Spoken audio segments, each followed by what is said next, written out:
Makiadi. Donc, bonsoir depuis Luanda, Ojaenda, Doudou Ben, Doudou Tabo, Doudou Angola. Merci beaucoup à toi. Bonsoir à toi, Laetitia. Alors, Lelo, Nako Melate vraiment na moi parenthèse, oyo na yina lobela sur le pays. Et tant que moi Mboka, selon la Constitution donne l'obligation à tout le monde. Bandeko o boza ba espère na ba commentaire, s'il vous plaît. Bandeko oyo boza ba espère. Tout ce qui est commentaire et jugement, dans une information moi on peut sabino. Bandeko nyonso wana. Dans une information on peut sabino. La Constitution vous donne l'obligation de ne pas discuter avec moi, mais de faire comme moi. Bonsoir Albert Mwambi. Makasi, je suis là. Depuis quel pays? Bonsoir Trésor. Bonsoir à toi. Kanyinda. Voilà, na peso pemote bisko zali. Bonsoir à Miracle Neema. Bonsoir Nazo Landayo depuis Lusaka. Ah ouais, Lusaka. Lusaka zai, na Tanzania. Eva Mathieu Dumbi na peso pemote. Lusaka zai na Tanzanie. Bon. Partagez moi vidéo, les arcs à moi, na roumé la langue, mais les arcs à moi rubrique. Tout solo moi vite fait ma maison les gars mboka. Si tu peux partager la vidéo, et ça la pébisso bien. Voilà, et ça la bien par rapport à qui ça va nous aider, ça va nous booster. Donc on est là pour vous. Donc mingi na ina ye bande bozawapi. Lusaka est en Zambie. Géographie. Bonsoir, ingénieur Carwing. Merci à toi. Merci d'être avec nous. Merci, ingénieur. Bonsoir, Béa, depuis les États-Unis. La pétion beauté. Le docteur Yele Mamayele. Ah, Kouloutounangaï. Le docteur Yele Mamayele. Une minute de silence pour ce grand monsieur. Merci beaucoup, Kouloutou. Ça fait plaisir. Il y a Romonayo. Donc, on n'a pas le choix. Il est temps d'attaquer ma côté Nyonso. To décoller, to partager vidéo, les amis. Oh, Kokata Kati, mais to yekaka par rapport et analyse. Merci beaucoup, Trésor. Merci beaucoup, Djali. Tous ensemble. Bon, les amis, on a eu la politique. Bon, on a eu minya. Tu es président de la République. Bon, dans le cas, il faut tourner pour gagner temps. Bonsoir Isaac depuis Lusaka. Merci beaucoup. Depuis le Portugal, Marie, bonsoir. Bonsoir Eric depuis Luchi. Batoto Lubumbashi, Abari Koulé. Eric, partagez vidéo. Bien sûr, on a partagé. Maman Marina, Portugal. Doudou Ben, tu partages. Partagez. Tout abordé, tout solo. Pour naï, makamuna roye, bisabino lilo bo sepela nangate. Makamuna roloba lelo bo ukani la ngai. Nazana matière. Nazana matière. Bo sepela nangate. Kabola vidéo, partagez. Obi tant tozonga TikTok mail, soto ke TikTok to koma bato ba théâtre. Soto ke Facebook, Instagram tozonga pena mayele, naele tutangila. Merci beaucoup papa Gérard depuis Lausanne, bana Switzerland, na pesi binombote. Bonsoir, c'est DJ Dadisoba TKM depuis Paris. Salut à toi Didi Dadi, God bless you. Na nyonso oyo bozo sala pona communauté. Merci beaucoup depuis Kinbeka. Bon, je vais commencer directement. Les salutations, ça va continuer. Mais Soko Koti, Oyebisi Bisozo Landabiso depuis Mboka Nini, Tokotanga, il n'y a pas de souci. Aimez la vidéo. Kabola vidéo na bande gonyoso. Bon, les amis, moi je ne suis pas un membre de l'IDPS. Voilà l'introduction. J'ai jamais été membre de l'IDPS. Parce qu'il y a des choses qui se passent dans l'IDPS. J'ai jamais été d'accord na batwa IDPS. Mais je vais vous dire quelque chose. J'ai toujours été fasciste, tshisekediste.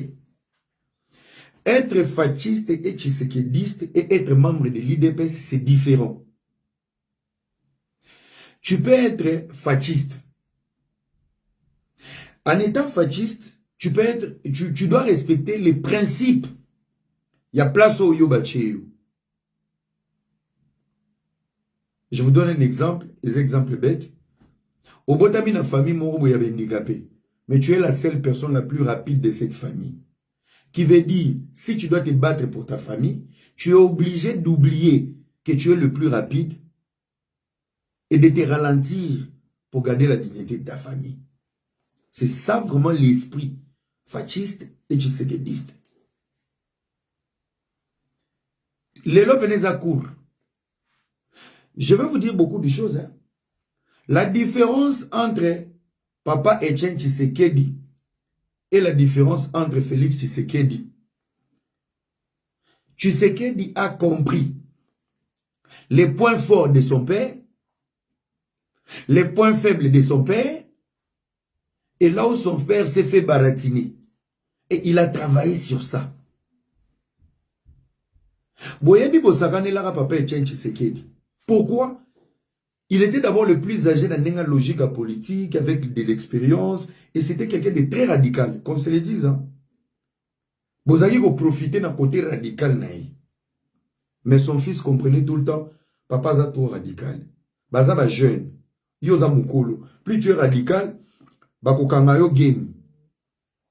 Ezaki kotambola bongo. Moi, on a à comprendre l'idéologie à papa na nango. Mais des fois, il y a papa, c'est le côté radical. Na soigné côté radical, na sanini, na côté saki yuma. Mettre à comme yuma, mais à quoi beto lobby. Politique, moi, des fois, je suis déçu quand j'écoute mes frères. Tolobela, moi, ma musique, moi, ma polémique, mais la politique du Congo, ils ont un peu sa classe T, ils ont un peu sa génie. Tu dois être un génie pour comprendre ce qui se passe au Congo aujourd'hui. Et ça te permet ce qui se passe aujourd'hui. Et puis, ce moins rétro-pédale, vous comprendre. Bilo Roni, tu auras lobby. Partagez-les dans une vidéo, Yoka. Mais le président Félix Tshisekedi a travaillé sur les erreurs de son père. Mais la vision de son père, il a. Les objectifs n'a souillé à Tatane Azanamou. Je vais vous donner quelques points au bout. Beaucoup de régions n'ont peut-être un jour avec le temps. Les gens ont voulu pousser Tshisekedi à la brutalité ou à la précipitation. Si Tshisekedi aurait été pressé d'impressionner le peuple congolais, sans comprendre les systèmes autozalaki nango, Tshisekedi allait venir comme musée, peut s'en amener bien. Non seulement nos politiques intelligentes, je le répète, au peuple congolais zaki bozela, soki Tshisekedi zalaki pressé, apesa yo, oyo zaki na posa komona, changement de système, changement de nini, tolia tomela, tolata.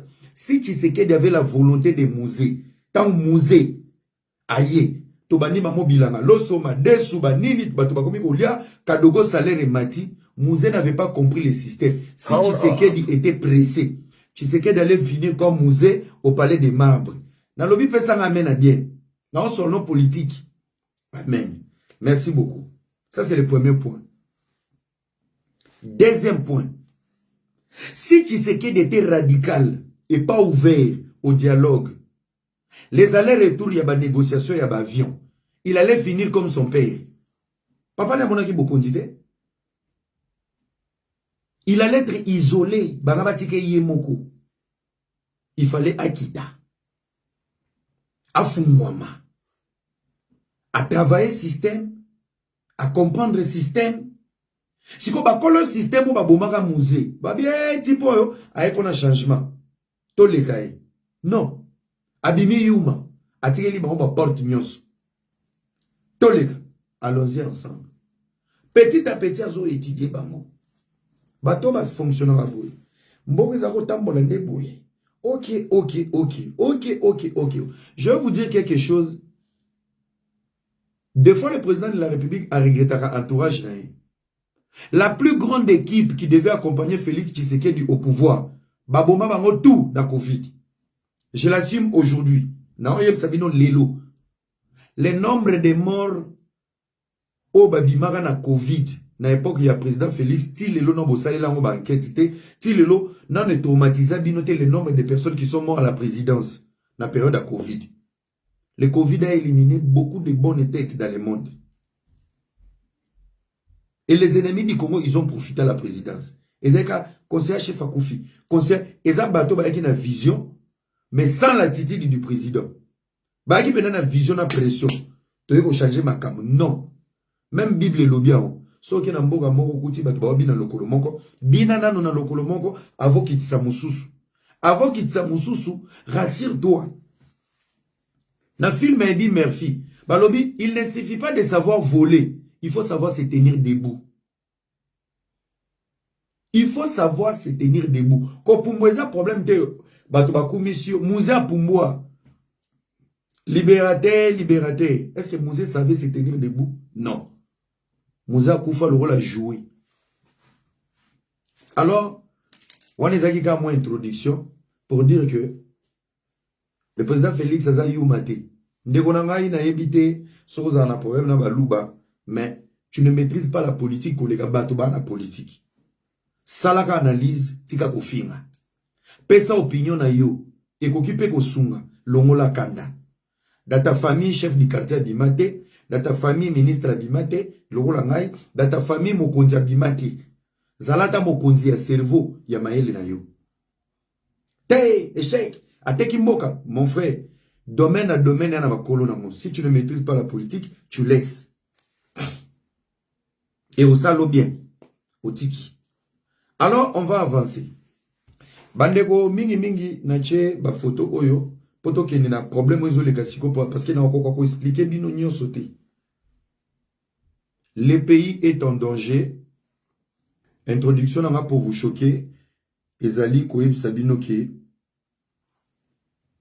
Nous sommes en train de traverser une période de la balkanisation.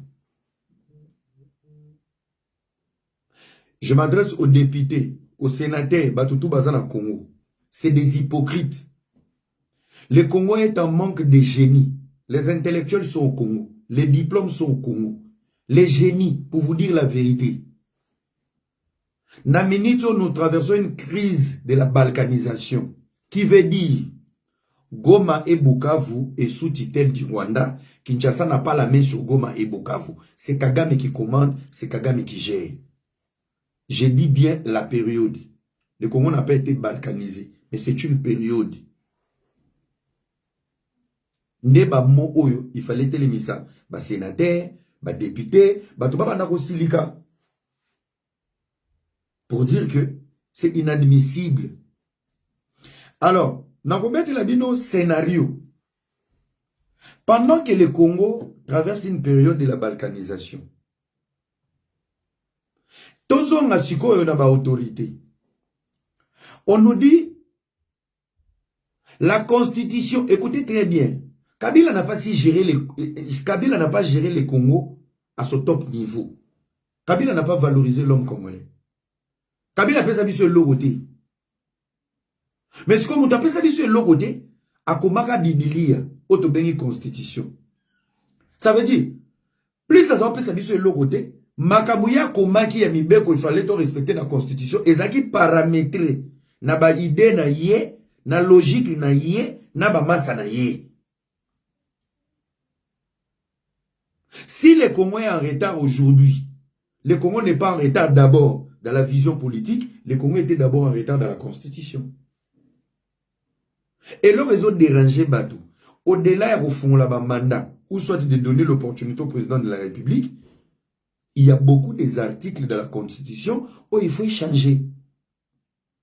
Ngaï na longoli na côté à mandat. Je vais vous donner des points où il faut déranger. Point à Liboso. Comment quelqu'un peut se retrouver député national, député provincial, sénateur, en même temps mandataire? Moutou moko 4 cerveaux. Il y a vendu kuna ache mwasiao, ache bana. Et exemple, Molière. La famille Nemba s'est retrouvée 4 fonctions. Famille Mobima. Nyonso neza na kati ya ba constitution, ina ba constitution na biso. Pesa na kati ya ba règle na ba article o eza na kati ya ba makamu na bango ya ba parlement. Donc so ba longoli ministre azongeli ki sénateur. Soki qui na kota qui sénateur, aza kota qui sénateur, alega pe député, ache mwasi na ye. Donc, dans cette constitution, il y a des voyous, oyo, bazo boule na nuke, qui se kede ko la mandat. Les amis, on doit réfléchir sur les enjeux. Les mal, dans les laga chaque jour, le président de la République et le Congo est bosan la crise moko. La crise, c'est la communication. La communication du président de la République doit être pédagogique. Ça veut dire, boluki mutalobaga swahili malamu, lingala malamu, langage abayanke. Comme ça, à solo la kana peuple. Peuple a comprendre, bota la place to outil. Et vous voulez tout le monde en cravate. Vous savez, vous savez, vous savez, vous savez, vous savez. Et c'est ça, ça affaiblit la nation. Pourquoi? Parce que une grande partie de la population, baké classe T. Une grande partie de la population, batala ranani Pierrot.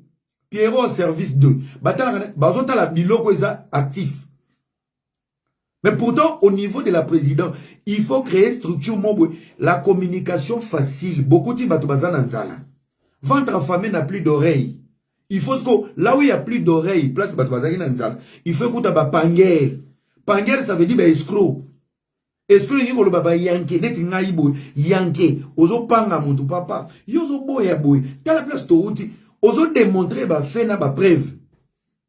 Si vous avez un communicateur, il y a faible, il y a quartier, il y a commune, donc trouver des communicateurs, ça fait mal.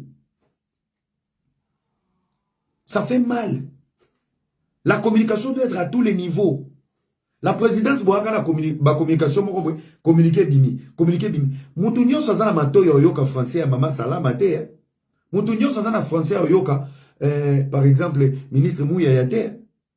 Il faut établir une politique de la communication. Ça veut dire, Mouya ya silisi, salama azui, moutumo azui, langage tam souci, zakari bababashe, moutumo azui, ekeye, moutuna moutou azana côté ne se sent à l'aise.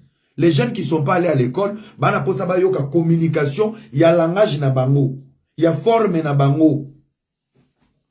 Et vous étouffez la grandeur du président dans quoi? Dans la communication. Cette communication, il faut la cibler. Auto cibler ba shegi. Moutumo ota botama alingaki azala shegi. O eza communication ya ba illettré. O eza communication ya ba tuboy, ya ba yanke. Il faut que yanke basa la rapide communicateur na bango. Vous comprenez? Biloko wani c'est important. Et c'est important. Mais biloko ke nakaka tuku. Non.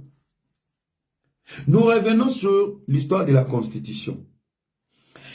La classe politique congolaise beau sembler pour rien. C'est le partage des gâteaux qui vous intéresse. Bahati Lukwebo alobaki, honorable Bahati Lukwebo alobaki, le Congo n'a pas de problème de texte. Le Congo a un problème des hommes. Nako répondre Bahati Lukwebo. Les textes oyazo linga défendre na oasengeli pardon. Et tcha banane à l'abri, et tcha vie politique né à l'abri. Ça c'est une vérité. Vous allez remarquer bateau la ligne constitution de la touchette. Ce sont des gens qui ont toujours goûté au gâteau, au miel politique. La constitution congolaise, c'est cette constitution qui punit la population. Je m'adresse aux étudiants. Bah, étudiants, nous sommes aussi dans la science politique. Vous aussi dans le droit. Si le lobo comme bakambiste, votre avenir est bloqué dans la constitution. Exemple, lui-même, il est sénateur, député national, député provincial, mandataire, et il est dans tout. Les colonnes en haut, parti politique, il va placer encore des gens. Donc, à une seule personne, sans autorité morale, il y a parti politique à Mounene, il peut placer même 20 personnes. Donc, on comprend que, il y a aussi la science politique, il faut bien surtout adhérer à la parti politique. Au lieu de respecter les principes des études que nous avons étudiées, nous allons maintenant écouter les autorités morales. Et cette bêtise est aussi dans la Constitution. Le changement de la Constitution, c'est un déblocage pour toute la jeunesse. Dans cette Constitution, on va implorer la dépolitisation des fonctions de l'État. Ngai ko pesa nga poste te pona ya ko adhérer na IDPS. Pesa nga poste par la méritocratie. c'est la constitution qui nous bloque. Est-ce que Bozo Kanga Malam? Je reviens sur la chose qui fait mal. Je reviens sur la chose qui fait mal. La chose qui fait mal au Congo aujourd'hui, vous savez c'est quoi? C'est les mandats du président de la République. Et l'Orezo Bangi Samoki. Et qui a peur que Facha Tika la pouvoir? C'est Kagame Nabananae. Kagame a sali combien de temps? Batunyo se base un dialogue. On doit dialoguer avec qui? On doit dialoguer avec Kigali. Il y a beaucoup de grands prêtres éternels au pouvoir. On va faire comme lui. Ça veut dire, le nombre des années au Kagame à Vandaki, ça lui a permis d'installer un système au Rwanda dans fonctionnement monko. On se le dise la vérité, l'administration du Rwanda, elle est mieux que la nôtre. Parce qu'on était dans les magouilles. L'ancien régime bricolait les pays. L'ancien régime nous a ramenés dans une jungle. Moi, maintenant, je vous implore pour dire que on va faire comme eux. Pour Kagame étant wabomi à Biarimana, et Sengaki à vendre, à restaurer Rwanda, à comprendre d'où va venir la richesse de mon pays. Pays voisin. Biso toi, l'eau côté, toi, l'élevage, pêche, l'agriculture. Peuple nangazo qui ne kokoma boyi na Est, Sud Kivu, Nord Kivu. Comment développer ces pays? Les complots Oyobozo à la guerre de l'Est, ça fait 30 ans. Ça fait partie du programme rwandais pour développer le Rwanda avec une crise. Il y a moins qui atikala. Vous comprenez? Il y a moins qui atikala. Longtemps pour asseoir politique. Revenons maintenant sur le Congo. Si c'est Tshisekedi qui va nous sortir les mines, parce qu'aujourd'hui, il faut une communication. Oyekoki ko lakisa biso bis place to uti na place to okinde. Ba Congolais belé na nenga mabete. Vous comprenez? Ba Congolais belé na nenga mabete. Je sais vous aimez le Congo, mais moi cerveau na mamba politique, cerveau na bino peneza na ba poche. Tshisekedi il arrive aujourd'hui. Les cris d'alarme, le nombre de rapports des Nations Unies, qui a affaibli le système rwandais aujourd'hui, c'est Tshisekedi. Sans les armes, à côté armée à clochard, à bandiko réformer bango. Sans les armes, il a affaibli un système. Cris d'alarme partout. Lelo lobby, c'est une détermination. Bisika Kagame a commis. Il est au bout du mur. Son objectif, tipo, il ne faut pas dire il faut tout changer ma cam. Mais qui va expliquer vos frères, vos clowns, même la potoa? La diaspora congolaise, où ils ont les réseaux sociaux, c'est rempli les illettrés. Mais il y a une diaspora intelligente qui ne connaît pas l'histoire du Congo. C'est des directeurs de banques, c'est des avocats.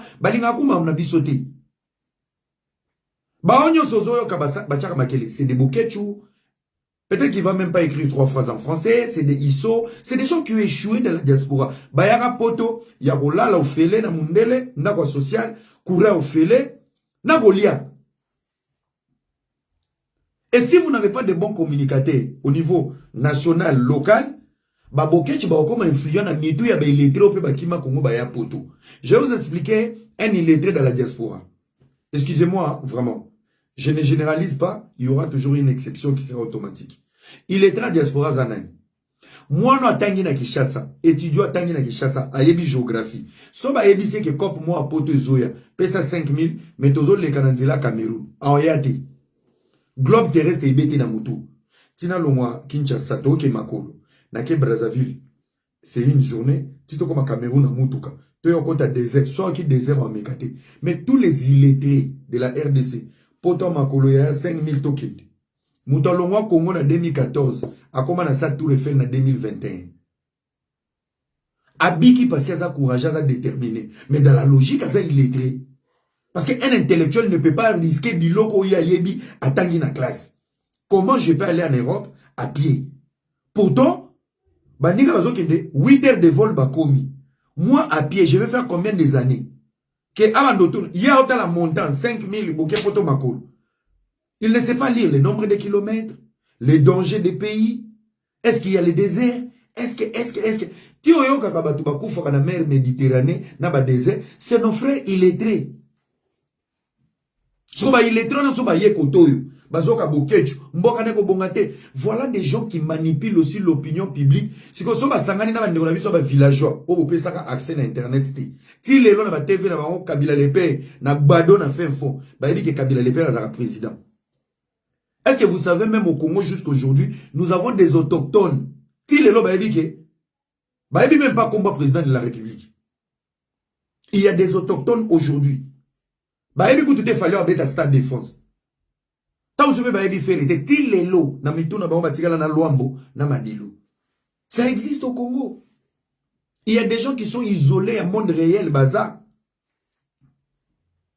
Mais on est en quelle année? En 2026. Je reviens maintenant sur les débats de la Constitution tout autour du mandat. Je le répète ici, hein, j'assume mes mots. Je vais lancer un mouvement Elenge Telema. Congo ya lobby za biso bilenge. Bato bazo teleme la changement en constitution, batata mibima. Nakati ya banzoto na bango, 17 fois ministre, 108 fois député, 88 fois sénateur. Ngana na posa comme député teni ministre. Cette constitution sera révisée. Si c'est avec Fachi, ndето yeko mona faiblesse à Kagame, ba mine, ba traître ya mboka, il doit pas partir. Fachi doit rester et finir une mission. La mission c'est quoi? Mboka nyon se tongamaka na principe. Tous les pays européens, allez lire l'histoire. Ba mboka nyon se développer na nini? Na ba empereur, na ba roi. Donc ba royauté, ba empereur, na ba to ba humelaka na pouvoir. C'est pour dire, je vais instaurer une politique pour mon peuple avant de partir. Tu ne peux pas venir comme ça affaiblir le Rwanda. Fini la guerre de l'Est, Kangaba frontière, Zongi Sabiso na 11 provinces. Parce que côté on a pu député, ils ont multiplié le nombre de provinces. Tout ça pour le partage des pouvoirs et des fonctions. Parce que ma parti politique n'a mis Bayuma, Bakangamboka en otage. Le Congo mérite mieux. Tokozong a 11 provinces. To fédéraliser Congo, to kangi ba frontière, bo pesi biso ba identité, to décoller. Avec quelques génies dans 20 ans, Congolais comme le la peuple qatarien. Ba ça la raté, ils ont tout. Dubaï est riche na pétrole. Biso pétrole eza, uranium eza, cuivre eza, diamant eza. Congolais comme le ça la raté. Avec l'état. Bana na biso ta ba oya ba développer Congo, Congolais ba noké musala pendant 5 heures d'état. Au bana musala 10 heures. Chinois bandaki depuis 5 heures. Vous voyez 10 heures, 11 heures, 12 heures, 13 heures, 14 heures. Aujourd'hui, à 4 heures qui congolais les filles, wouh. Bah, au foot, on est, tu m'as salagi 500 heures. Pour me mémoire, Congo et qui pas moutouté. Nous sommes en retard de beaucoup de choses. C'est le système qui nous tue, qui nous détruit. Pour battre au Jeffrem, il faut s'affilier Koto. Pour battre au Koto, il faut que... Non. Cette constitution doit être changée. Dans le changement de la constitution, il faut pas faire la mandat. Il y a Moutaningisi Mokili. Mouto Trump a la fierté. J'aime beaucoup les Congolais, mais je pense que les gens les mêmes sous ce Mike, il y a des valeurs pour la montée. Bato Bolila Kabila, à 29 ans. Vous savez qui était le président des États-Unis? George Bush. Il avait quel âge? Imaginez-vous quand Kabila a fait son premier voyage à Washington. Bazagina Louis Michel. Louis Michel a bimé le père adoptif naï. Tant comme c'est lui le président du Congo. George Bush a taléboué. Il n'avait même pas l'âge d'un major aux États-Unis. Les amis, ayez honte aujourd'hui. Vous avez un président qui vous valorise à tous les points. Il nous fait toujours des meilleurs discours. Et partout où il passe, on vous respecte. Peu importe ce qu'il dit, même si ça prend, ça prend du temps, ça finit toujours par se réaliser. Il a des limites à Zamotu. Il devait penser à sa sécurité. Yosa a la sécurité. Mboka Mobimba Boza na guerre na Goma na Bukavu. Banani bazo kota, banani bazo bima. Oh, président Mobimba Banda ye, azalan. Yo moko kutu sécurité vino na mengu mengu.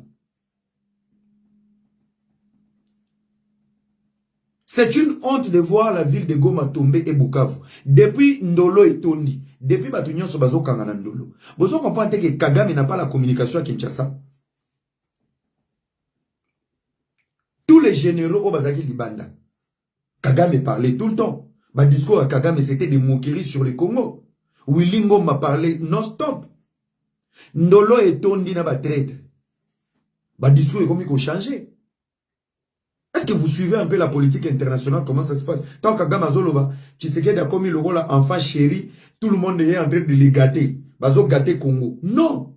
Baké ko déverrouiller, place yo que n'a comme enfant chéri. Chaque chose a son temps.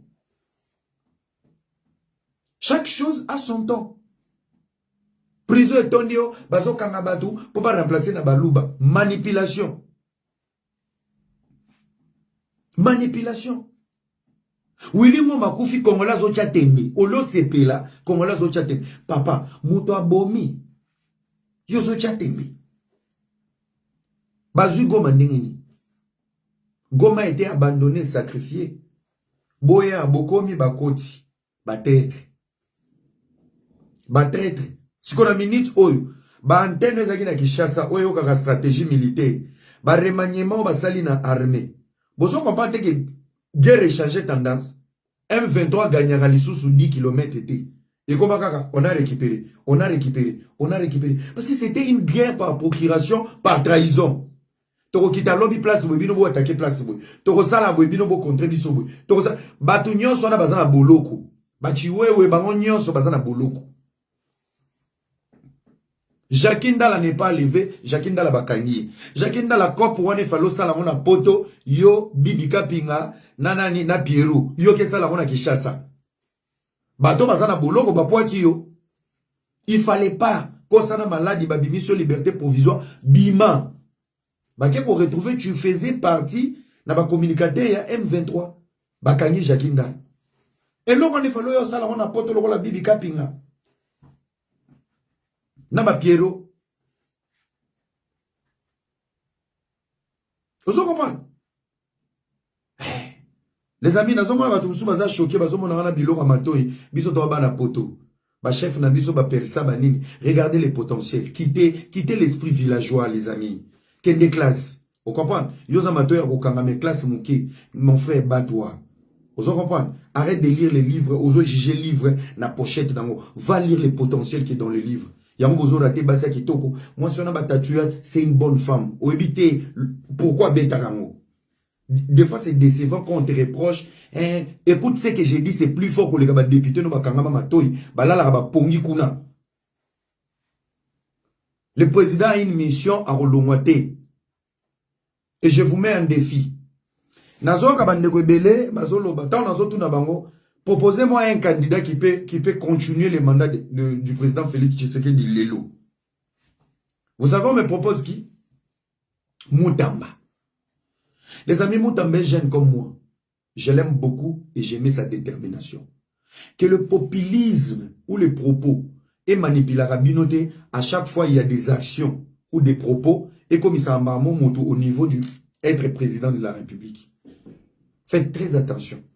Vous êtes une communauté facile à manipuler. Vous comprenez? Vous êtes une communauté facile à manipuler. Moutamba est un jeune, vigoureux, courageux, mais dans son procès, moi j'aimais plus sa vision, mais ce qui est zongi na format à procès, il y a eu beaucoup de choses oyo, to protéger pe Moutamba to linga ko lobate. Mais to senga liberté naï. Moi je vais vous dire quelque chose, ça peut vous choquer. Moutamba zaki na ba infraction, na ba niveau est belé. Mais ngay lo esala nga pasi. Ata $100 et bungate. L'intention existait. C'est là où maintenant je suis contre la justice congolaise. L'intention est infractionnelle. Mais il n'y a aucune personnalité. Azan a prison pour une infraction. Mais il y a tous les voleurs à millions. Baza Libanda. Alega de Matata Pogno, Bazo Bavio Babima, Proja Bukangalo Soto Ebite, Batuba Ibaka, 95 millions. Il y a Snell, Baza Libanda. Nge salanga pasi ya omona intention ya jeune moko boye ake boloko. Ba intention bakangila Moutamba, c'était vrai. Mais Congo na commis na niveau ti ya kokanga moto par intention, même si l'intention reste l'infraction. Qui veut dire J'aurais voulu, voler un million, à gauche, Moutamba par intention, à droite. Ce qui me fait mal, c'est plus de voir Moutamba en prison par intention, en sachant les voleurs à millions sont dehors. Parce qu'on peut pas expliquer les détails. Moutamba, pour faire comment il est jaloux, il y a succès à Moutamba. Vous êtes des petits dans vos têtes. Il y a beaucoup de choses qu'on doit vous apprendre. Voilà la vraie vérité. Le Congo aujourd'hui n'a pas un candidat valable au profil de Félix Tshisekedi. Parce que la gestion, elle peut être macabre, mais en réalité, l'image présidentielle sur le Congo, Félix Tshisekedi a soulevé les drapeaux congolais au Batutu Bazaki Kosoubela. Si tu ne le crois pas, que tu sois de l'opposition ou pas, je pense que vous êtes malade mental. Les drapeaux congolais flottent à tous les niveaux. Vous avez été respecté aux États-Unis avec beaucoup de valeur. En politique, il y a même des signes où il faut lire. Là, on te respecte, là, on ne te respecte pas. Là, on te veut, là, on ne te veut pas. Là, ils ont besoin de toi. Vous comprenez? Donc, pour dire l'attachement de la RDC avec les Congos, faites très attention. C'est d'abord spirituel. Makamweleki na Venezuela na Maduro, faites attention. Makamwezo leka na Iran, faites attention. Changement à ordre mondial. Soko tanga la Bible, kene ko tanga. Yebelardo parce que ekobenda bino pobo ya ko accomplir promesse yanani ya Simo Kimbangu. Il y aura un moment viendra, les choses vont changer. Lorsque les États-Unis vont bousculer les changements à ordre mondial, ils ont tiré na bino jardin d'Éden, de revenir au sommet, au centre de l'abondance. Tanga rappé Bible. Politique est tambola na Bible. Tala rappé ba dessin animé, makamnyo si salama. Kobe Bryant a koufa na dessin animé, a koufa pe l'hélicoptère na nenga solo. Trump a ya tcha chamvula, azaka na dessin animé. Il faut savoir lire, c'est des signes. Ngana on manipule na nga yote. Soro lingi lobi na ozong elo na ba verset. Lorsque une famille doit développer, la promesse de Dieu ne s'accomplit pas sur une famille. La promesse de Dieu est basée sur un individu qui a cette grâce. Pour sauver la famille de Jacob, Ngolo Evanda na kati ya Joseph. Le mal aimé, le mal jalousé. Les 12 tribus de Jida, Tozongi na Congo. Vous avez un peuple, vous insultez chaque jour. Ce sont les Kassaïens. Bozara jalou na bangote, mais bolinga bangote. La grâce est vendre le peuple wana. Votre décollage va passer sur le peuple le plus rejeté. C'est tout. Yozomo na onga boudiki. Maintenant, beto pembe. Moulouba wabongsambo kate, vous avez combien des ethnies et des tribus? Mais pourquoi parmi les tribus, on a possible 4 écoles? Bocha bangona ba langue nationale na bango evanda. Mais na 4 bikolo wana, vous êtes en paix. Vous avez l'unité nationale. Il y a toujours un qui est à côté. Le plus lapidé. Avant les pouvoirs, pendant les pouvoirs et après les pouvoirs. Mais après les pouvoirs, ça va changer. Parce qu'il y aura tellement de témoignages et de grandes choses réalisées pendant le pouvoir. Et après les pouvoirs, ils seront respectés. Joseph vous vous rappelez de moi? L'histoire change. Non, beto pangezo. Non, non, moi, quand je parle, il faut m'écouter avec 3 oreilles. Intellectuelles, spirituelles, naki yanki. Faut yo bien. Constitution fait changer. Mandat ne fait fumwama. Quelle est la magie que tu as pu faire pour nous faire aimer dans ma grande puissance? Le Rwanda est lâché. Rwanda ba lâché, malem. Ba lâché était parce que Tshisekedi est mieux. Il est temps. Ils attendent un Congo. Les ennemis du Congo, babandarana, libanda te bazarana kati. Depuis Wilingo Makoufi, Twitter est lali, communication est lali, manipulation est lali, nana est bien. Yé on a yanki à manipulation, formé par l'IDPS na Kadiosha. Vous comprenez? Boye bakabato IDPS, Parlement debout. Aouta kuna, bato Parlement debout, majorité bazara lokuta. IDPS viva. Mouka tombo le temps komi, bapesi mbote, atali kagane, alinga bete ku, trompe lobby stop. Biloko wana nyoso, Wilingo ma été azaki formé. Yawaza kozongi c'est la biso on a rébellion. Vous savez, on va arriver à Kinshasa, tout est en ordre, et ça stigmatise le peuple, et ça joue des cartes. La communication est à armes, la presse est à armes. Willy Ngoma azaki ye moko nucléaire ya communication ya M23. Tant à Koufi, Bakarte baby. J'étais choqué de voir des Congolais qui doutaient. À Koufite, Aza. Vous aimez les Congo par hypocrisie, mais en réalité, vous l'avez à Congo. Si vous avez ennemi à Congo, Koufi, faut tomber la champagne. Si vous compatir naïe, tu n'as jamais compati avec les morts de l'Est. Vous comprenez? Cette constitution doit changer. La constitution, si elle change, laissera la place à la méritocratie. Aussi, si classe, on peut se moussala na yo, sans cause à la moto à PPRD, sans cause à la moto ya IDPS. Tu n'auras pas de pression. Les amis, être mandaté au nom, il y a parti politique, on te détruit indirectement. Pourquoi? Il faut respecter les principes, il y a parti, n'a pas autorité morale. Ba papa belé baza kati ba parti politique baza ba papa te baza basi autorité morale lobini ngani balela kanandako nzambe na ngai. Même là où tu as raison, la raison elle est à toi, c'est ton honneur, mais tu dois sauver les partis. Tu fais comment? Mboka etambola ndenge nini na ba norme ya parti. Président tche projet, ba autorité morale ba tche ba idée, ba ministre ba komi kozala guider. Tu vas écouter la vision du président, tu vas rester avec, tu vas protéger ton parti. Si tu ne fais pas comme ton parti, ils vont te destituer. Donc, tout le monde va travailler, on dirait, hémorroïdes, sous pression. Changer la constitution, laisser le peuple être libre. Dépolitiser les fonctions. Botika bana na biso bazo sisa na ba campus, na ba ista, bazo ba fonction, ya ba classe, ya ba mbongo, ya ba minerva, ya ba makala, ba mapa, ba mafuta. Basale la mboka.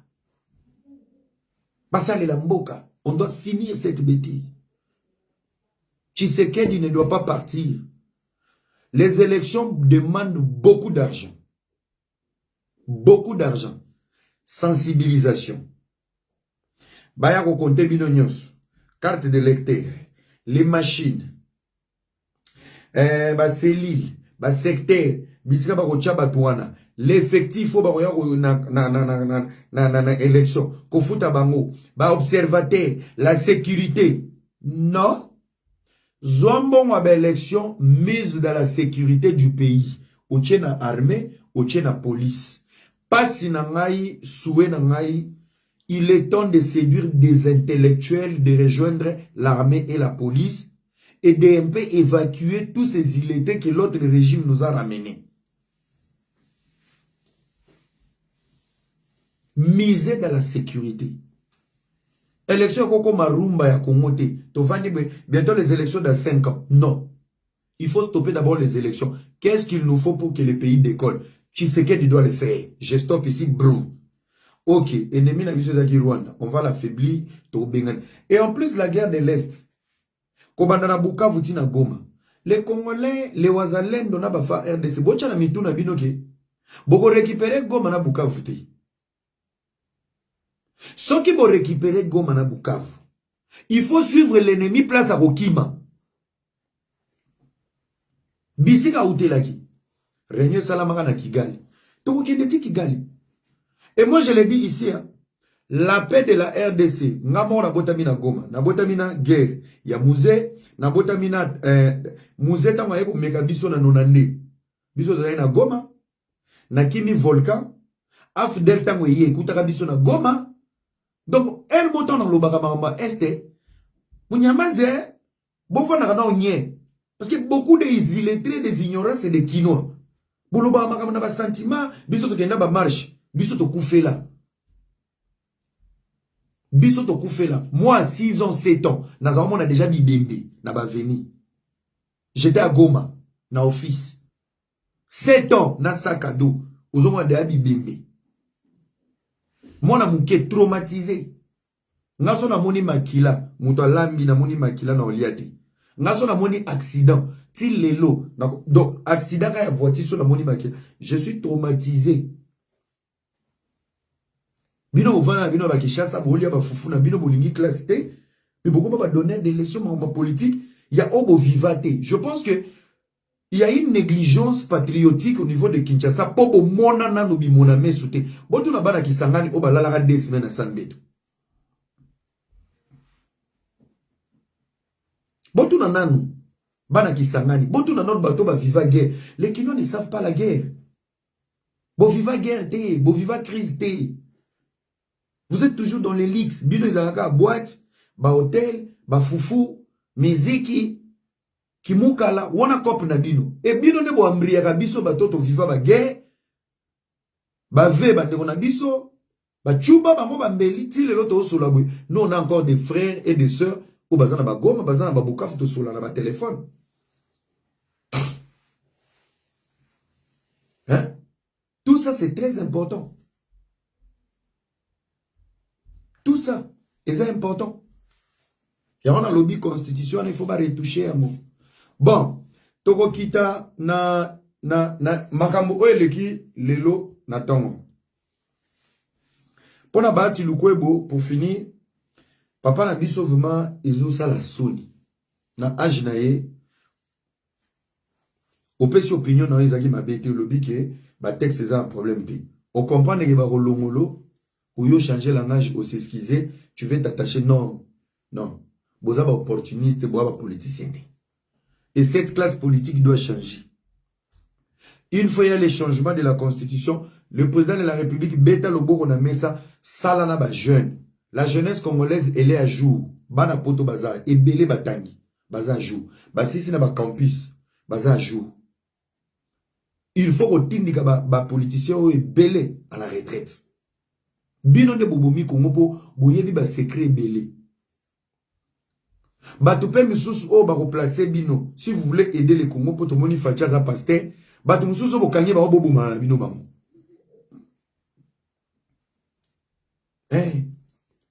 Mboketa mola pe mona makila.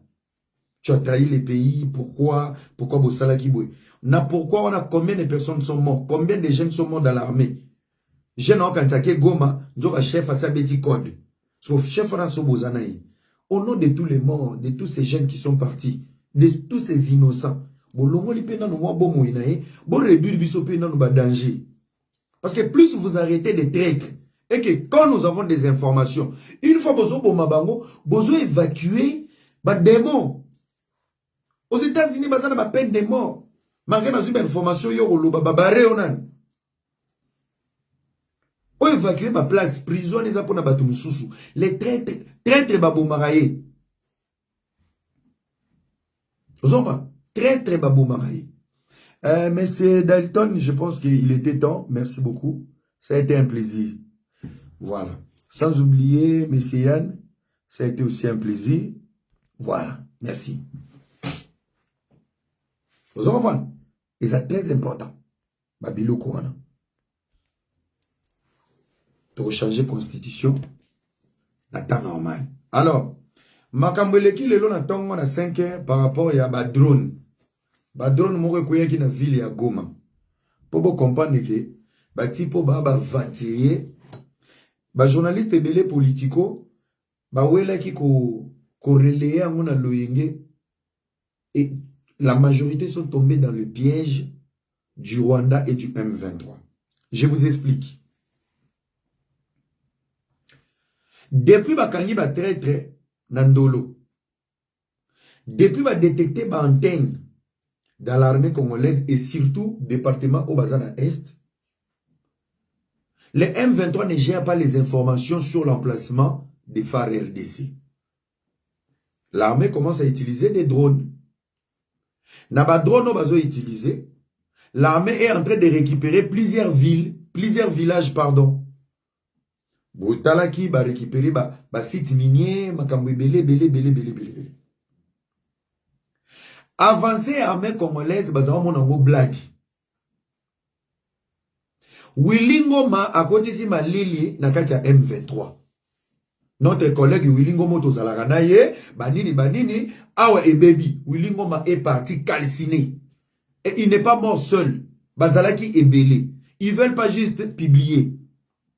Écoutez-moi très bien. Pendant que l'armée avance, les accords de Washington, Dans les accords de Washington, on n'a pas interpellé ou on n'a pas demandé à la RDC les cessez-les-feux. Il faut oublier. Les cessez-les-feux, c'est au moment où il y a une confrontation inutile. Mais la position de l'armée congolaise, c'est sur l'intégrité.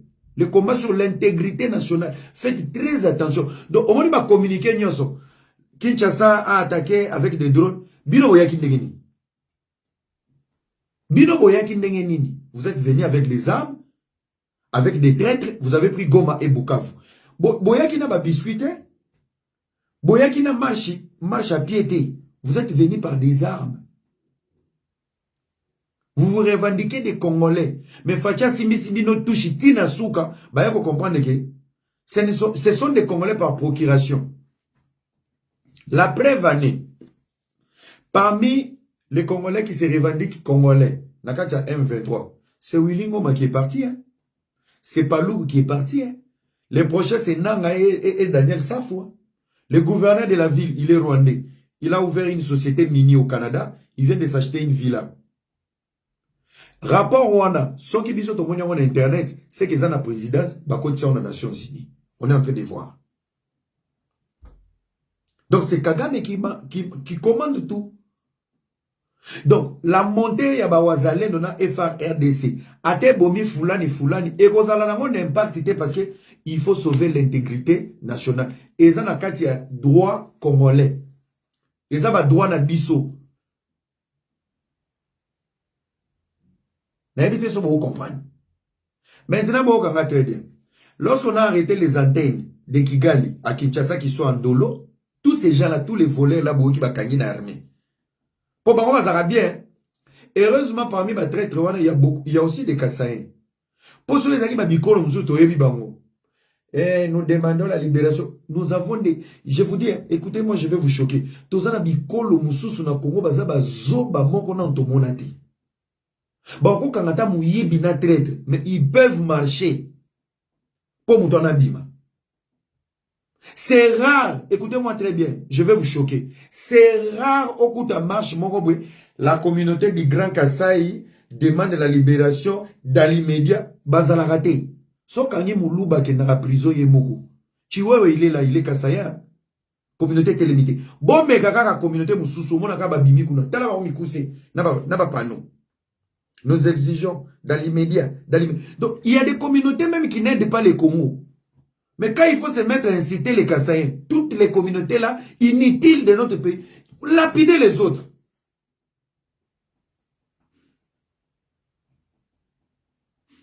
Wana eza ba bordir. Boye barango ba bikolo mususu wana. Avançons. La montée de l'armée congolaise et les Wazalendo ezokende kitoko. Alors, vous devez comprendre quelque chose. La mort de Willy Ngoma est traumatisé le M23. Et bouger côté dans la communication et manipulation pour la nini et Koufi. La récupération de plusieurs sites miniers contrôlés par les rebelles M23. Tout est raffiné au Rwanda. Ça veut dire qu'ils ont bougé côté dans la économique. On avance. Dans le même contexte, la violation des accords de Washington. Est-ce qu'on est d'accord? Les sanctions, il y a au cadre militaire rwandais. Est-ce que vous avez ça veut dire que c'est une pression sur l'armée rwandaise. On n'a pas fini notre mission. C'est pas Nanga qui parle, c'est Kagame qui parle, qui dit nous allons nous concentrer à construire maintenant Goma. Ça veut dire, Nanga Congolais qui trahit toute une nation. Azo trahit Makila Lumumba na Bakoko. Il dit, nous allons maintenant construire sous tutelle de qui? Parce que tu n'es pas le président. Tu n'es pas le gouverneur. Gouverneur Moussoussou, yoba joué non à Shingom. C'est Nanga qui dit maintenant, il est temps de se concentrer sur Goma. Nous allons construire. Donc ça veut dire, Okati na yo Goma, Okabeli Kagami. Bokati Bukavu, Bukakebi. Donc, voilà des Congolais au service de la balkanisation, un projet longtemps cherché. Nanga va mourir comme Willy Ngoma. Et le Congo, aucune partie de notre pays partira. Aucune partie. Vous comprenez? Dans la montée, si on est bazoya, bazana ba fuitité, ba changer stratégie. Pe ba tunyon so ba poster wana, o facha chaki wana. Baza ba to sika na zone wana, ba obeti la monde étude. Twende mbele, na ba yibu. Drone pe lobby ngayo, drone corrige mieux que les conseils. Drone corrige que les discours de Fachi à la moindre escalamouche, yangwa nezoyat. Babandi ko avancer, écoutez maintenant très bien. Ba ville récupérée. Le nombre de M23 arrêtés. Le nombre de vols au bas M23 bazo mataki Chassan et des informations met en péril le gouvernement rwandais. Alors, lorsque Willy Ngoma est tombé, Mohamed Radjabou a fui le M23, il est à Bruxelles. Avec témoigner, les qui n'est déjà tout évité sur Babomaki et Babomaki. Déjà dans le M23, il y a une crise interne. Ba Congolo, ba Kotaki na Bouzo, ba M23, bah, il faut comprendre que c'est un cercle rwandais, ils sont en insécurité. C'était un plan de Kagame, à Simisi Bango touche. Même Nanga Yemoko, il est en insécurité. Paloukou, tant qu'on a revendiqué, Baboumi Paloukou. Les qui a moi Miradjabou, tant qu'on a lobby, bah enlevé. Mais dans l'information, tout ça, les qui a moi Miradjabou, c'est à Koufi. Tant que moi Miradjabou, Siliki, n'a bimi à Kimi, n'a minito moi Miradjabou du M23, mais c'est n'a eu qu'à la frapper, a commis réfugié politique à Bruxelles. Aujourd'hui, à Kenegi n'a pas de dossier pour aller témoigner dans la Commission européenne belge. Donc, à qui au fond de M23 les plans. Donc, nangazo lobaka na sonia zo bata okiwapi. Banoko sko basali réunion. Ngoma Koufi. Ba récupérer ba site minyenyo so bazo poussana. Ba komi à 30 km. Na Goma. Goma et Koukoué. Écoutez maintenant très bien. Ce qui Goma et Koué, pour la montée de l'armée congolaise et les Ouazalendo, ils ont une influence moins positive par rapport à notre pays. Qui veut dire, les dialogues du chantage, si les phares RDC sont en train de faire le travail et les Ouazalendo, il n'y aura pas les dialogues. Parce que ces dialogues est outil de chantage et guerre. Ça veut dire que, naba opposant, naba Jama Kabound, naba Nanga, na Senko, milelo plereja qui est embaumé. Est-ce qu'on est d'accord dans les commentaires? Des deux, la récupération des Goma et de Bukavu est une priorité pour le Congo, en sachant qu'il faut miser un budget dans l'armée et les Ouazalés nous basent à la bonne forme de son Mbappé munitions. Ça veut dire que ces budgets-là, les reports automatiques des élections. C'est une porte de sortie. Pourquoi? Pour accomplir une prophétie. Il faut revoir cette constitution. Même pas revoir, il faut changer. Cette constitution qui a été sur mesure. Et pas Kabila. Cette constitution doit changer. Ça va permettre que le président reste encore longtemps, qu'il prépare l'armée comme il faut, finir la guerre de Goma et Bukavu. Il n'y aura pas de dialogue avec des pantins. On va fermer les frontières. Bozuba identité. Makamaba parti politique nabanini abou pia. Réduire le nombre de députés et de sénateurs inutiles. Pour réduire budget bochaka naba institution. Investir dans les médecins, les enseignants, les militaires, les policiers, attirer la majorité des intellectuels dans l'armée et reconfigurer cette jungle où vous signez l'élection et comme un pays. Qu'on se le dise, le Congo n'est pas encore un pays. Parce que les choses qui se passent au Congo, n'en beaucoup mbaka. Na yomo aux Arana Kishasa. Soro qui attend à Brazzaville, toi-même tu vas te dire que non, tu Arana jungle. Jungle organise l'élection. Il faut une politique d'équilibre et de stabilité. Après la guerre de l'URSS, la deuxième guerre mondiale, la dislocation de l'URSS et l'humiliation de l'URSS, Baris Bazonga Sima, ils ont travaillé sur leurs faiblesses.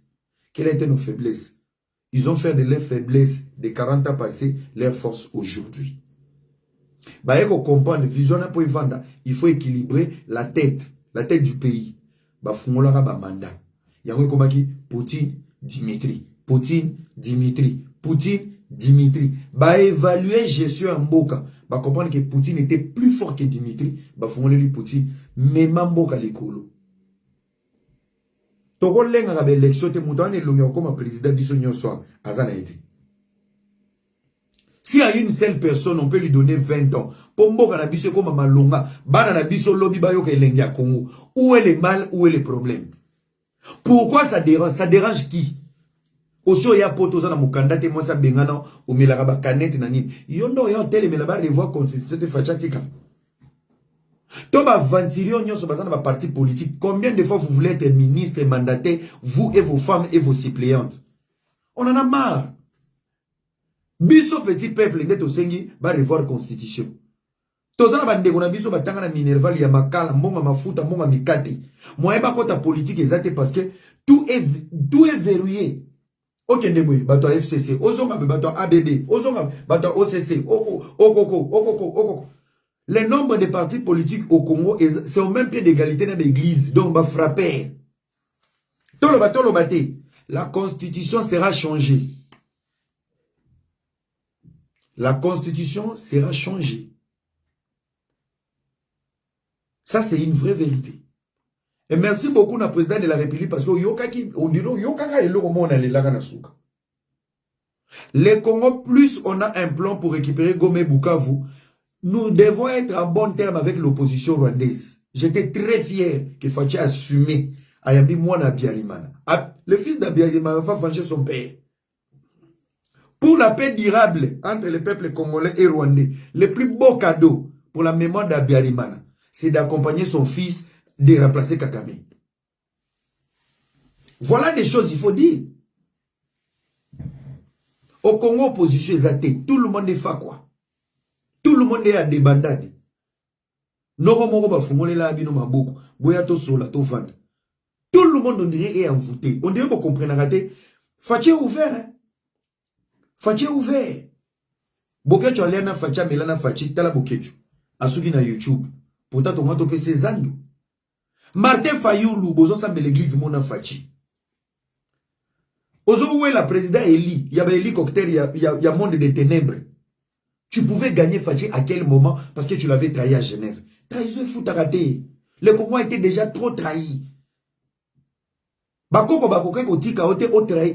Congo ils ont trahi 2 fois. Imaginez piège au sala Fachi à Genève.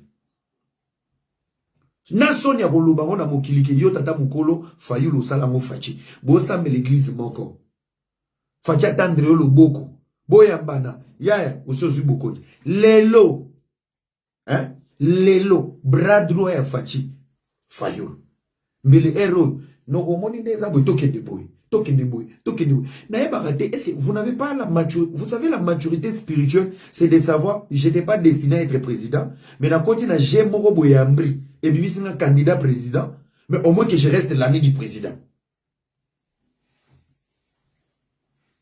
Ya mona kamika lebele babonga te na vie. Ozo vanda na type mo azana mbongo, azo simiso malette. Envoûtement famille quand tu yoko mona, ndenge bo tambolana, tu te mets au même pied d'égalité que lui. Demain si te chasse, tu vas lire l'heure. C'est lui qui a la grâce. Bozala ba Élisée na vie à Moutou. Élisée a supporté de la vie d'Élie. C'est dans la loyauté d'Élisée que Élisée a été béni. Élisée salama en danger. Koleka Élie. Bilotan Bozaki n'a pas payé Etienne Tshisekedi. Est-ce que Fachi parlait?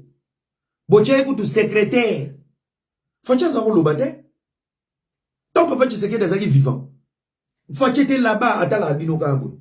Bomati Bena papa naï. Bokiti Bena papa naï. Bomati Bena papa naï. Bokiti Bena papa naï. Soki écoute na parti na bango moko. Fachi a zara na moi à dire de son vivant de son père. Bino Lelo, vous voulez parler au nom du Congo? Donc Tshisekedi a Koufi, les papas. Tout le monde veut être président pour Bavandara Naï. Jean-Marc Abouna veut être président. Fayoulou veut être président. Moubaki veut être président. Qui encore? Donc tout le monde est candidat maintenant aujourd'hui. Parce que absence n'est comme ici. Ah, papa Zala qui était idéologie, idée. Qui ne connaît pas quelqu'un qui c'est que Yazaki juriste? Alobarani. Namoche la binango. Boyo kanaba prophétie. Keba naba promesse na vie. Power on. Device pair. Akufa. Meza maloba tika kia. Akufa. Akufa. Meza maloba atika ki. Toka maloba ya moui. Toka mo très bien. Vous avez avec Sabino. Toujours maloba ya moui. Azaki na bokonzité. Ozomona. Mais bato bazab o ba monaka déjà danger. Ba monaka déjà danger. Ya nini? Ya constitution na biso. Bien avant. Le lobo yo la tsango fatite o azolinga se maintenir. Non non non non. Les dangers étaient déjà là. Les dangers étaient déjà là. On va écouter. Mais l'UDPS, une fois au pouvoir, il y aura un parlement de l'UDPS et de l'opposition actuelle qui va instituer une vraie constitution. Une vraie constitution. Oyazoloba asi akufa. C'est Etienne Tshisekedi qui dit, une fois l'UDPS au pouvoir, il faut donc écrire une vraie constitution. La constitution congolaise est une bombe. Et kabamboka na kati. Et tekamboka na kati. Et kabola ba makambu na kati. Intérêt à peuple na kati la constitution. Mais kede.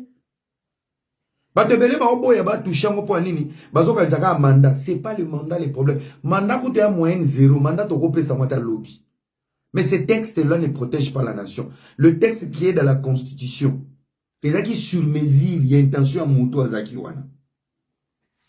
Sur mesure. Mouto azoluba kufa. Yé. Grand maître de la lutte congolaise. Boyo kaye bien. Mais l'UDPS, une fois au pouvoir, il y aura un parlement de l'UDPS et de l'opposition actuelle qui va instituer une vraie constitution. Pas ce truc ici que personne d'ailleurs ne respecte. Nous allons faire une vraie constitution, comme je viens de dire tout à l'heure, nos rapprochants de ce qui a été fait par la conférence nationale souveraine. Et dans cette constitution, mais voilà. Je vais prendre un des membres du M23, Daniel Safou, Boyokaï. L'IDPS viva! L'IDPS viva! Nous avons une mission prophétique. Nous avons une mission prophétique.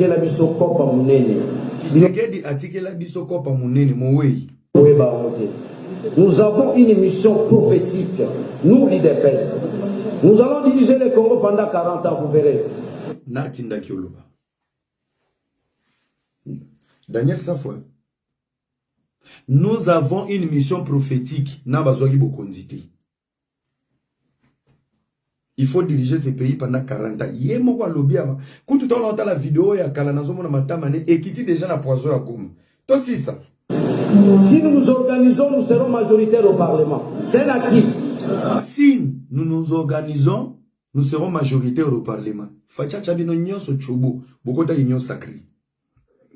Et si nous sommes majoritaires au Parlement, ça veut dire que nous avons le destin du Congo entre nos mains. Ça veut dire que nous aurons le destin du Congo entre nos mains. J'enchaîne.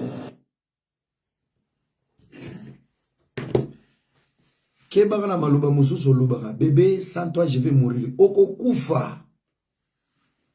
Parole les ont un impact dans la vie à moto. Sans toi je ne peux pas vivre.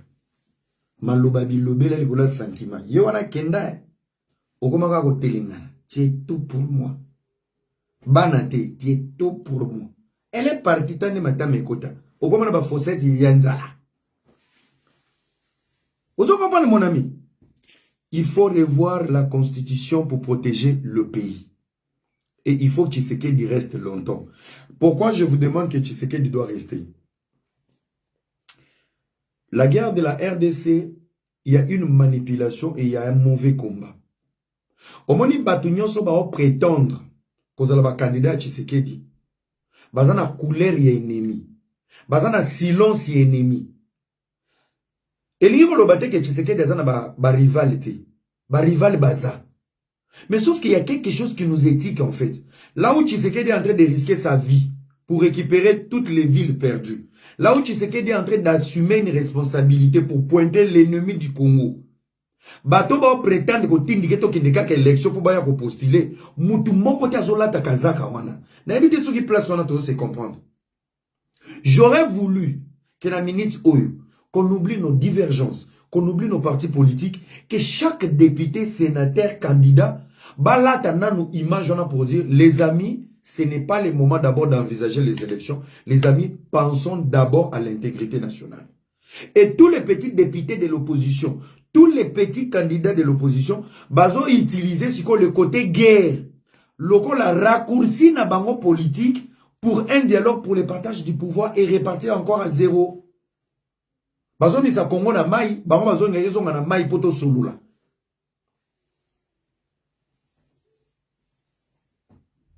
Même où il est maintenant, avoir le soutien des opposants, entre guillemets, nous condamnons les Rwandais, nous sommes avec les phares RDC, nous sommes... Proposer pour dire que non, 5 millions moroboué, baotine de la armée. Attends la hypocrisie. En politique, sois même intelligent, sois même hypocrite, c'est dédouané que tu n'es pas avec les Rwandais. Tinda tambon au moroboué dans le ministère y a intérieur. Que Moïse Katumbi a sali don na ba ville ezo za la récupérer ba pesa ba phare RDC ba pesa na ba wazalem osom bata image moko politique pour dire que tu es avec le Congo, tu veux pas que une terre du Congo parte. Rien. Na minito baba vonde vandika ka ezo la élection. Non. Non non non non non non non. Non. Tu sais qu'il se bat seul. Quelques députés conscients. Aucun sénateur à l'égard RTNC pour parler du pays en bien. Bazaté. Et ça, la bien les anciens de Kabila, ne baromo kumisa Tshisekedi, et bimondire baoluka babulo.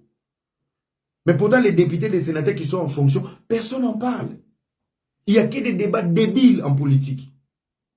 Changer la stratégie à bateau balande la communication. Il y a des gens arrêtés au Congo. Bobaki, c'est légèreté dans la communication. Les gens, ils parlent comme ils veulent, pendant qu'on est en guerre. Pourtant, na minute, on a Israël, na Iran, bazo filtré. Qu'est-ce qui doit être exposé? Nini faut balouba pour l'image du pays.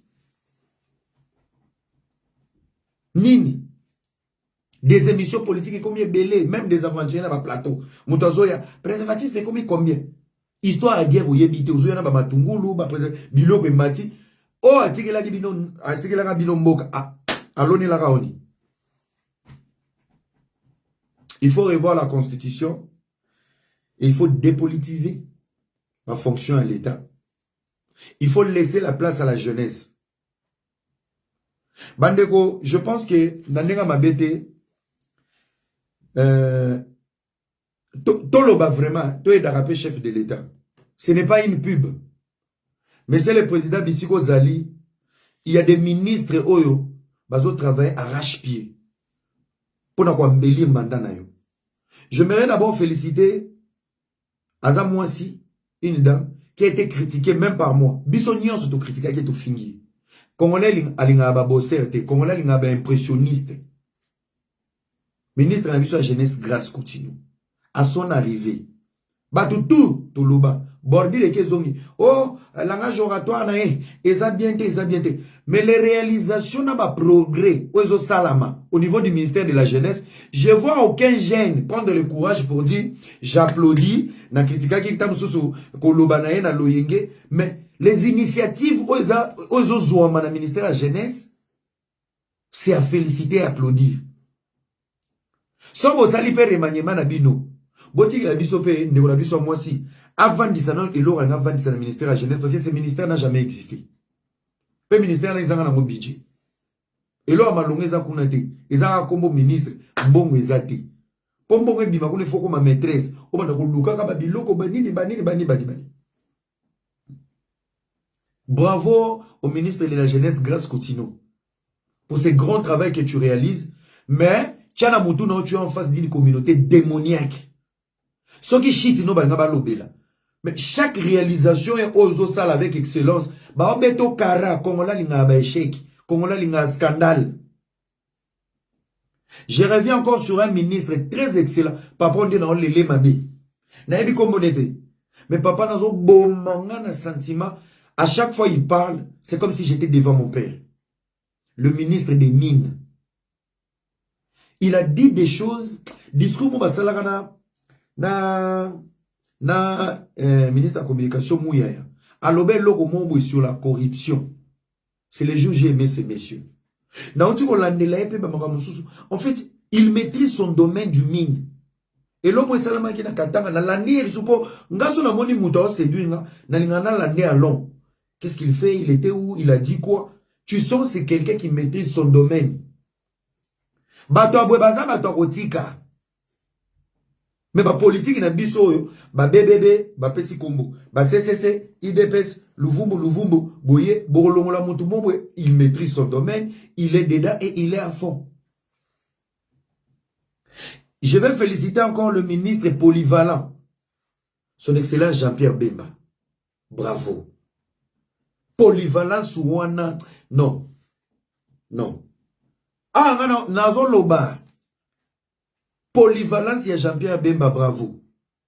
To senti kuna ba trezoya, to senti ozo tindika ba avion, mais avion no mouke kangami ko to soye psi na rozo na chango pe na parking, to solo lika.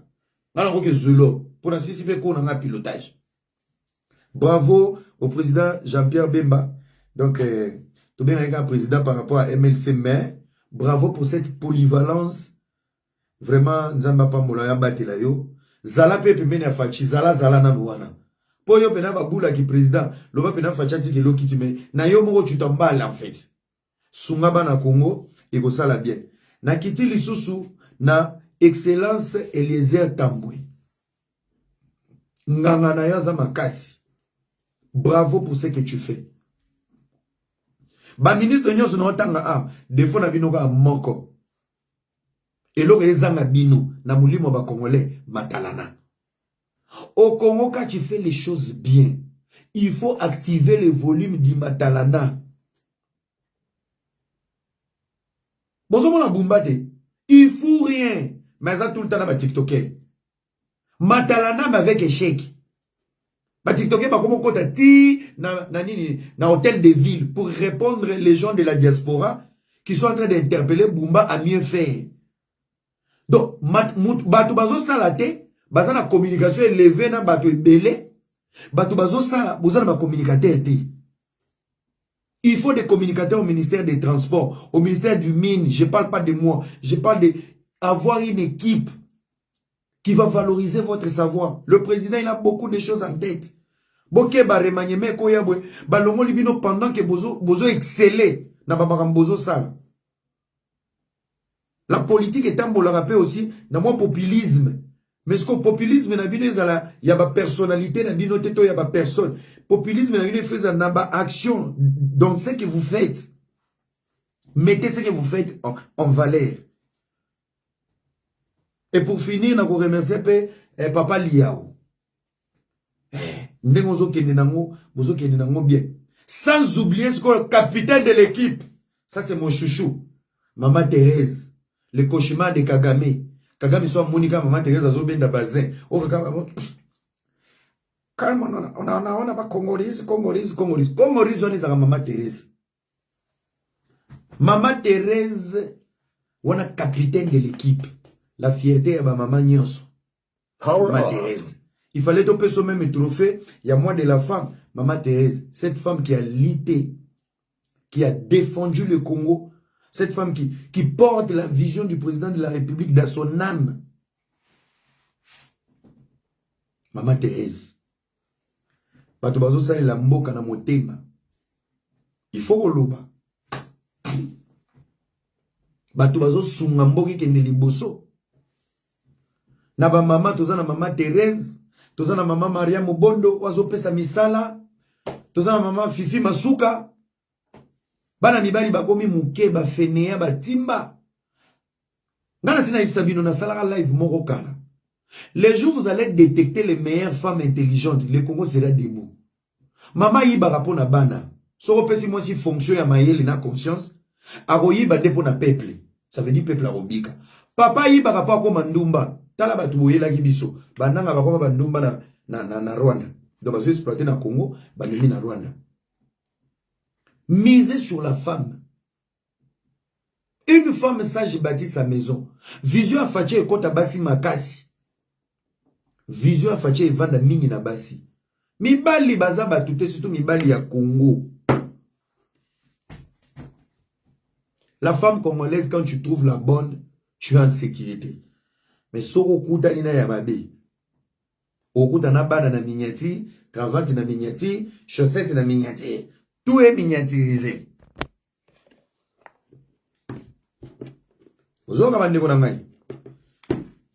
Je vous dis, pour finir, comme ça, numéro Morezawana, Borobé Mango Hermogo. Pour nous quelques personnes qui ont idée. Pour finir, ce qui s'est passé aujourd'hui à Goma, ils ont dit scénario. Pour finir, on a dit Goloba. Kagame Bamoni monté à FRDC na Wazalendo. Ba sanction et paye. Ba payer belé comme il se consolider derrière la RDC. Bisika RDC azaba comme il isolé Rwanda. Et sur le plan international, c'est très dangereux. C'est comme si Tshisekedi et le Congo, bah comme il comme priorité. Alors, bah il beta calcul. Nege fa RDC na Wazalendo ba comme 30 km na Bukavu. Le plan qui auto-planifié a et qu'on raté et qu'on foiré. Déjà, le dialogue va devenir difficile parce qu'ils vont nous déloger. En fait, la récupération, la récupération de Goma, hein, la prise de Goma et Bukavu, ils ont le rôle de la prise d'otage. Botala va film américain. Tozala moi sinon anabana, yaka il faut solo là. Tout le que l'autre on a posé na pour garder bango en vie. C'est ce qui se passe à Goma. C'est ce qui se passe à Bukavu. Bakangi ba Goma tracien en mode prise d'otage pour nanini pour tokeni na dialogue. Et l'autre qui poussé biso na dialogue, c'est quoi? C'est l'effet de vouloir récupérer Goma et Bukavu, ba vendre sa biso na mesa. Pe dialogue wana ngeme mabiso na faiblesse moko anormale mondiale. Kagame maintenant savoir que Torokende dialogue te. Mais tozo mise na bamanduki makambo ekobeba. Tozo comprendre? Yango moni ba eko créer scénario. Alors, ce qui s'est passé ce matin à Goma, l'objectif, je vous donne juste l'objectif. Ça va créer une crise. Ils ont ciblé des têtes étrangères. Pas responsables étrangers. Ce qui est FARDC, bah dirigeant qui drone bien millimétré sur la tête de Willy Ngoma. Ils vont rater la cible. Il y a gouvernorat, place de Nanga Balala Rakuna, na gouverneur, pour aller poser. Moi, ka drone wana, na ba étranger au baye na compte. Il y a communauté internationale. Archi faux. Archi faux. Parce que ils l'ont compris par la mort de Willy Ngoma. Il n'y a eu aucune condamnation. Écoutez-moi très bien. La mort de Willy Ngoma va condamner l'armée congolaise Denis les Wazalendo sur la mort. Il a été considéré comme terroriste et rebelle. Ils se sont dit, ceux qui ont feinté dans le gouvernorat, la même manière, Willy Ngoma a été enterré en silence. Le rôle à Soso, il faut toucher corps étranger pour créer crise. Ndo moni ba sacrifier, ba mindelo ba kufi. Bango moko ba beti ango drone ye, mama wana ba bare, na quelques membres. Likolo nango, ils ont tout prévu. Ba ambulance ye mbangu, maye ye mbangu, ba pompier ba ye mbangu, ba journaliste ba ye mbangu, information etamboli, kaka na minoko ya ba rebelle. C'est vous qui contrôlez une zone de la RDC. Le rôle de la RDC, c'est de protéger son intégrité nationale au combat bazosala pour récupérer. Donc, ce qui se passe là-bas, bakoki koya na vulu bate. Drone wane ko kende ko koya na aéroport te, na baka militaire te. Est-ce que l'armée congolaise n'a pas des informations? Il y a placement ya ba rebelle, bazoya malembe pour protéger la population. Dans la brousse, c'est plus facile, na ba drone, na ba carré minier, mais Goma est une grande ville. L'armée congolaise, baza armée, attaque Tiango, de venir risquer drone malamoko, beaucoup, parce qu'ils sont à 30 km. Bazoya malembe, ba na posa ndebo kima. Maintenant, scénario, on va créer. Scénario oyo ba créé. Boule na bango ezali. Boule na bango ezali ke ndenge bato wana bakufi. Egomema crise.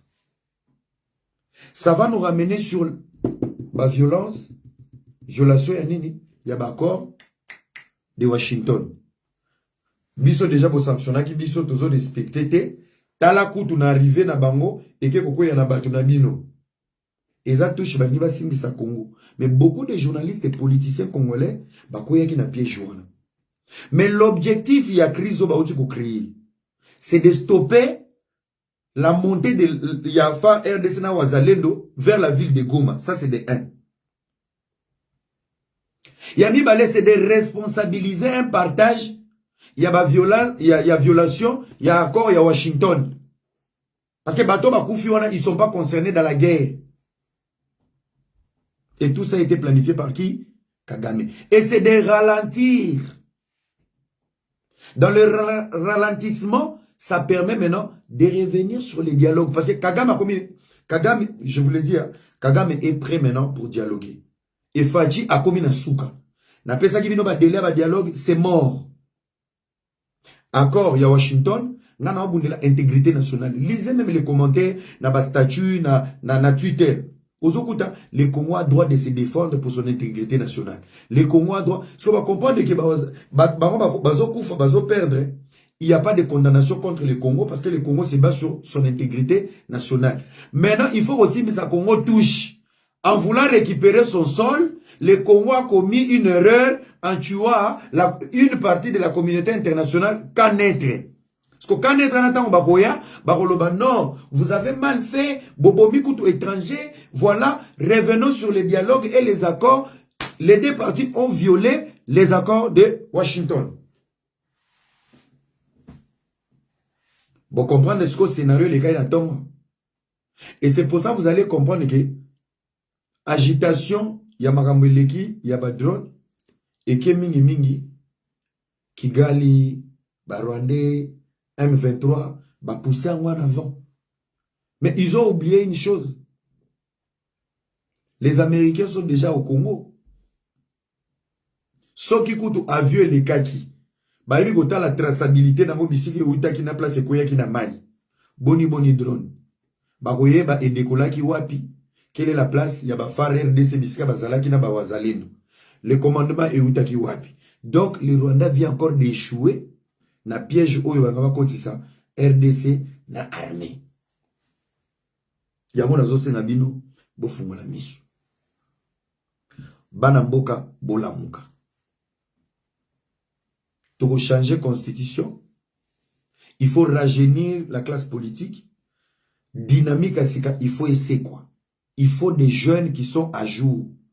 Les études au Congo, ils sont à jour. La priorité de la RDC, c'est de récupérer Goma et Bukavu. Fermer toutes les frontières et donner là une pièce d'identité. Toyeba tozara combien? Tokotaka combien? Tobimaka combien? Tozana mboka te bandeko. Tozana mboka te. Tozana mboka te. Nous pouvons aider les pays. Toki ko sunga mboka ekete liboso. Makamba bieze belé. Topé Satan attend, les mal étaient profonds. Yaya Robanga na ote, pondu nabite koute kola ata si ma porte. Ça va venir après. La sécurité. Une femme dans une relation pauvre peut rester en paix et garder sa beauté une fois elle est juste en sécurité par l'amour de son chéri. Bisol lelo tozo luka fufute, tozo luka bilamate. La sécurité de toute la nation. Une bonne sécurité, c'est les deux pas du meilleur développement au monde. Banda yaki, asali seta, tomoni ba izinite, banani bazoyate. Et en plus, vous avez la plus mauvaise nation au monde. La majorité des entrepreneurs congolais et des entrepreneurs au Congo, c'est des étrangers. Une mauvaise politique pour pas punir bino boko na crise nanzala. Soka basali réunion ba yokani ba kei. Boleli. Alors un pays comme ça, il faut beaucoup de malembe. Il faut préparer des entrepreneurs congolais. Il y a biso moko. Parce qu'un entrepreneur permet aussi l'équilibre économique d'une nation. Merci beaucoup na bandegonyo sobolanda ngai. Nzambe apambola bino, Ridi Londo Lobi, Boni Marceline, Kala, Boni Maman Vanessa. J'espère Aza bien Bissika Zali. Donc contrat na Vibi Fondation ici là. Je ne fais plus partie à Vibi Foundation. Je travaille dans autre chose. Je suis le coordinateur de Sokoi Group, Sokoi Fondation, Sokoi Studio, Sokoi Media, Sokoi Security. C'est moi le coordinateur. Donc j'étais à mission à Kinshasa na Sinazongaki. Je suis dans plusieurs projets. Message dans la souka avant Soki Bato Robenga Barozala parce qu'il a quitté ça et puis mon volume. Message dans la souka. La génération consciente est de retour, mais nous avons de plus humanitaire. On va commencer à aider les jeunes, entrepreneurs, problème à Mike.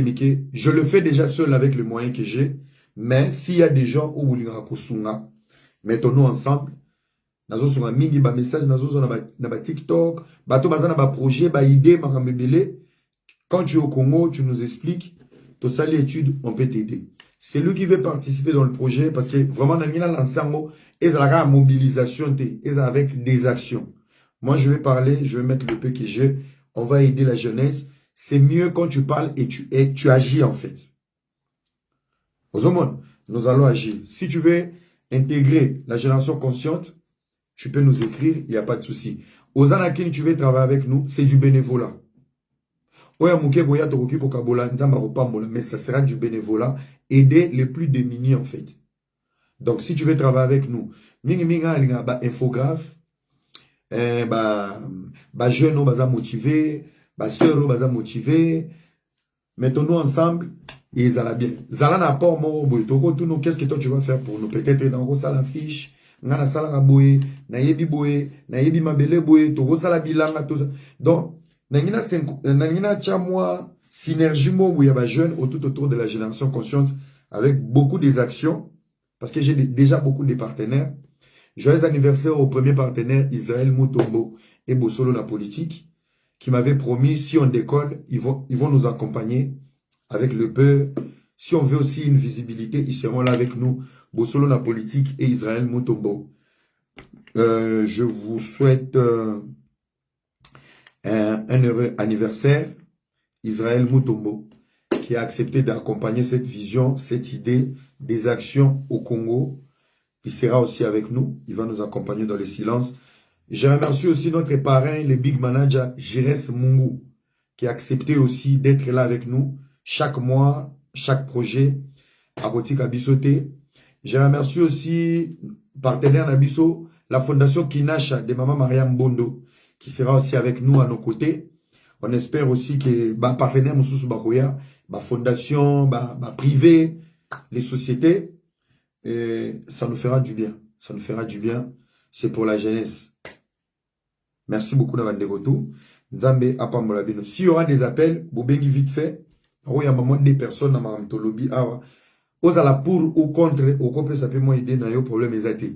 Tu regardes sur la vidéo, numéro Zawana. Donc numéro Zaliwana. Numéro je vous donne vite fait. Donc il est 20h50. Donc à 55 ou à 21h, ceux qui t'ont pelleté, on sera obligé Tokata live.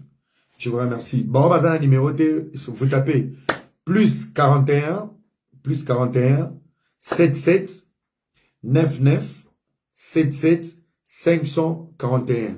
Je reprends. C'est sur WhatsApp, hein. Pause à la rapide. Donc, plus 41 77 99 77 541. C'est les numéros si tu veux appeler pour participer vite fait. Donc, tu nous appelles au PCID, au PC point de vue, que tu sois contre mon analyse, tu garder comme moi respect, que tu sois pour, il n'y a pas de souci. Il n'y a pas de souci. Au PC Arabi, so pe mingi message, il y a ba province. Kinshasa est comme saturé, bandeko, ba gouverner, bofung la ba province. Tout le monde n'est pas quinois. Mutuna mutana bisika uta. Bofung la ba province, yango nazo lela. Après changement de constitution, tous on a 11 provinces et permettre moi oyo azaki muteke azongi pa na bango ya osomba kuna oyo azaki munyanga azongi pa na bango banyanga parce que Kinshasa est comme saturé. On n'est pas obligé tous d'avoir des maisons dans la capitale. Pourtant bandako na ba terrain tozo na ba capitale, c'est des villas et des immeubles dans nos villages. Bandeko ba bolingo. Baba ndotangi sabino na entrepreneuriat. Oh my God. Il faudrait un groupe WhatsApp. Il n'y a pas de souci, Papa Marcel et Koya. Écrivez-nous en privé. Nabao bazo comme on a page à réseau sans fil. Il n'y a pas de souci. Bako transmettre biso ba message. Mais si vous voulez nous écrire sur WhatsApp, je reprends le numéro, c'est le plus 41 77 99 77 541. C'est le numéro. Donc, vous commentez biso kuna. Nzambe apambola bino, Nzambe abate le président de la République, abate la batunyo so bazo sunga Congo ou balingi Congo. Merci na bandeko tout. Mais nazo bonela na tata Nzambe, ba ennemi nyonso ya Congo bakufa. Ba bazo iba mbongo l'État, ba bazo bokola makango, ba bazo sali la musala l'État na légèreté. Nazo senga esprit de mort, bokufa, botika Congo, totika na kimia. C'est le retour de la génération consciente. Je vous remercie. Toroku dans la prochainement. Cette fois-ci, on a un effort. Au moins une fois par semaine, tout ça, l'analyse globale sur ce qui se passe sur le plan politique. Alors, si tu as des informations, tu nous écris aux Goma, aux Bukavu, Bandundu, Matadi. S'il y a des autorités à dénoncer, tu nous écris, Toro Bomba yo, Toro dénoncer Bango. Okendeki kosala projet na Congo. Oza mwana mwasi. O bureau kotaki. Baluli yo na poitrine. Bakomi kosali so ba jeba matela yo sokobere punda. Okangi photo. Oyeto ko dénoncer. Po batona basa ebele. Madame, je peux t'aider, mais tu vois, pour que je sois rassuré en confiance, barosenga nzoto. Bazoe batoza marié, oza na bana, ozo. Donc tout ça c'est très important. Tout ça, c'est très très important. Merci Nabandeko Nyonso. Et vous ça là, bien. Voilà. Merci beaucoup, maman. Comment est? Maman Zizel. Et vous ça là, bien, Yobana. Nabandeko Nayo. On peut savoir un peu moins potentiel autour de nous. On fera les mêmes bêtises, on fera les mêmes délires qui s'appellent la polémique et les clashs. On n'aura jamais le même potentiel et la même vision. Donc, maïele nanango, nangolu nanango, ololanga ngote, pour na délire la rouzo ba polémique. Alors, tu la fermes et ça peut m'balano souka. Ça me fera plaisir un jour, tu me ramènes ton frère à toi ou toi, tu t'assois devant moi pour me dire ça. Merci beaucoup. Bolinga polémique mingi, ya mboko ka ba qualité te. Bozaka na talent na biso ya buzoba, mais boyé ba rapper ko sala la part des choses. Que Dieu vous bénisse, on se retrouve prochainement. Bisous et bye. Et te ayo. Bordil ne tombera jamais. Kobuka na te mama. Ozwa.